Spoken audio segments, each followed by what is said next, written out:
ထမဦးဆုံးကအင်တာနက်လိုင်းတွေမရတော့တဲ့အချိန်မှာဖုန်းလိုင်းဆက်သွယ်ရေးလိုင်းတွေမရတော့တဲ့အချိန်မှာငါတို့ဟာသူတို့ကဘယ်အချိန်ထိဖြတ်ထားမှာလဲပေါ့နော်ငါတို့ကရောဒီအချိန်ထိဒီလိုပုံစံမျိုးနဲ့ဘယ်အချိန်ထိနေရမှာလဲ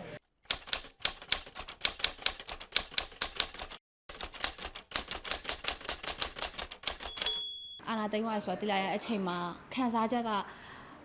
အရာရာအလုံးပျောက်ဆုံးသွားလို့ခံစားရတယ်ဘာလို့လဲဆိုတော့ကိုဟာအာနာသိန်းတာရဲ့နောက်ဆက်တွဲဘာတွေဖြစ်လာမလဲဆိုတာလည်းမသိဘူးဒါပေမဲ့သိတာတစ်ခုက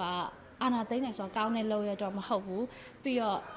ခေတ်အဆက်ဆက်စစ်အစိုးရရဲ့အကြောင်းအရာတွေကိုလည်းကြားခဲ့ရတယ်ပေါ့နော်ဘာတွေဆက်ဖြစ်လာမလဲဆိုတာမျိုးတွေမသိပေမဲ့အာနာသိန်းတာဆိုတဲ့သိတဲ့အချိန်မှာတော့ငိုချင်တယ်ဝမ်းနည်းတယ်ပထမဦးဆုံးကအင်တာနက်လိုင်းတွေမရတော့တဲ့အချိန်မှာဖုန်းလိုင်းဆက်သွယ်ရေးလိုင်းတွေမရတော့တဲ့အချိန်မှာငါတို့ဟာသူတို့ကဘယ်အချိန်ထိဖြတ်ထားမှာလဲပေါ့နော်ငါတို့ကရောဒီအချိန်ထိဒီလိုပုံစံမျိုးနဲ့ဘယ်အချိန်ထိနေရမှာလဲ